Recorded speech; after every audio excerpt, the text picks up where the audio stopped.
আসসালামু আলাইকুম সবাইরে। আজকে আমি আপনাদের লগে শেয়ার করতেছি চিংড়ি শুটকি ভর্তার রেসিপি। তো চলুন বেশি বকবক না করে ভিডিওটা শুরু করি।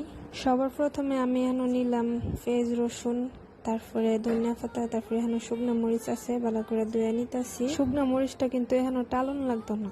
আর এখানে নিয়ে নিলাম চিংড়ি শুটকি। এই শুটকিগুলোরে কিন্তু ভালো করে ধন লাগবো, আর নাহলে অনেক ভালো লাগবো।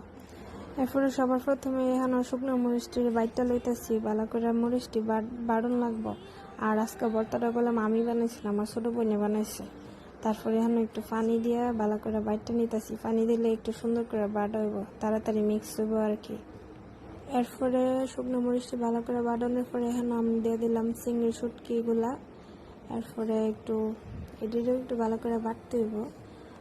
এরপরে আস্তে আস্তে বাড়তেছি, দেখতেছেন তো আপনারা। এরপরে আমরা এখানে পেঁয়াজ রসুন কুচিটি দিয়ে দিলাম। এরপরে এটা একটু ভালো করে বাটতে হইব।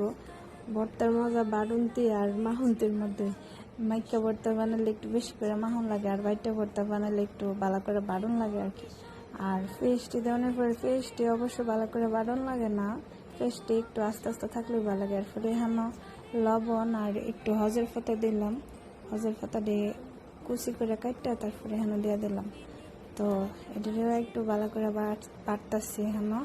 আর পেস্টটি একটু আস্তে আস্তে রাখছি আর কি। এরপরে এই যে শেষ, আমরা ভর্তা রেডি হয়ে গেছে গা।